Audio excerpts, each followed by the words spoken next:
Hard hitting vlogs. Hello viewers, भाई आज के हमारे वीडियो का टॉपिक है दिल्ली में बिजली सब्सिडी जारी रहेगी या बंद होगी। एलजी और आम आदमी पार्टी सरकार में आरोप और प्रत्यारोप का दौर जारी है। दिल्ली की आम आदमी पार्टी सरकार ने प्रधानमंत्री द्वारा उपराज्यपाल के जरिए बिजली सब्सिडी योजना बंद करने का आरोप लगाया है।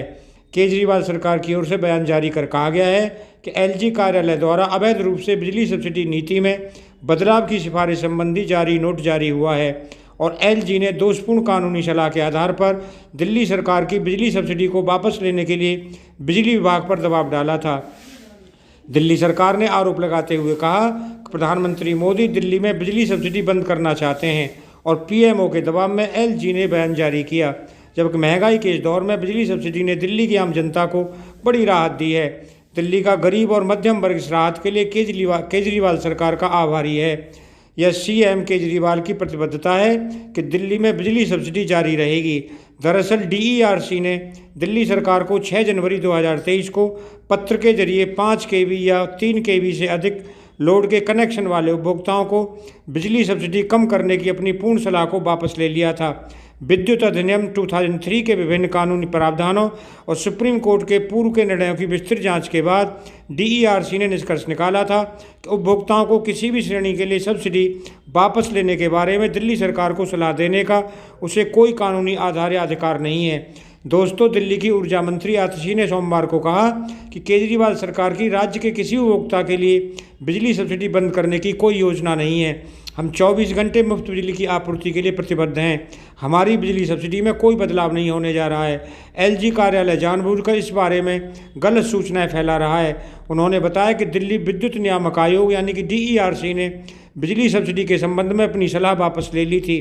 तत्कालीन डिप्टी सीएम और बिजली प्रभारी मंत्री मनीष सिसोदिया ने डीईआरसी अध्यक्ष को पत्र लिखकर कहा था कि पूरे मामले की जांच करें और नए सिरे से राय दें, क्योंकि डीईआरसी की अंतिम सलाह को 2 साल से अधिक समय बीत चुका है। ये अनुरोध प्राप्त होने पर डीईआरसी ने इस मामले पर एक विस्तृत कानूनी जांच की और 6 जनवरी 2023 को नई राय रखी थी। वहीं अपने विस्तृत आदेश में डीईआरसी ने बताया कि दिल्ली विद्युत अधिनियम 2003 की धारा 86(2) के अनुसार आयोग केवल 4 परिभाषित मामलों पर सरकार को सलाह दे सकता है। इन मामलों में 1 बिजली उद्योग की गतिविधियों में प्रतिस्पर्धा, दक्षता और मितव्ययता को बढ़ावा देना। नंबर 2 बिजली उद्योग में निवेश को बढ़ावा देना।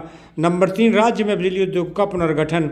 नंबर 4 बिजली के उत्पादन, वितरण और व्यापार से संबंधित मामले या उस सरकार द्वारा राज्य आयोग को संदर्भित कोई अन्य मामला शामिल है। पावर सब्सिडी का मुद्दा अधिनियम की धारा 86(2) के तहत किन्हीं 4 विशिष्ट क्षेत्रों में नहीं आता है। इसके अलावा अधिनियम की धारा 65 के तहत आता है, जो कि राज्य सरकार का क्षेत्र है। इस प्रकार आयोग ने निष्कर्ष निकाला कि सब्सिडी के संबंध में इसकी पूर्व सलाह कानूनी रूप से गलत थी और अधिकार क्षेत्र से बाहर थी। इसके संबंध में कैबिनेट मंत्री आतिशी ने कहा कि डीईआरसी के पास बिजली सब्सिडी की देखरेख करने का कोई अधिकार क्षेत्र नहीं है।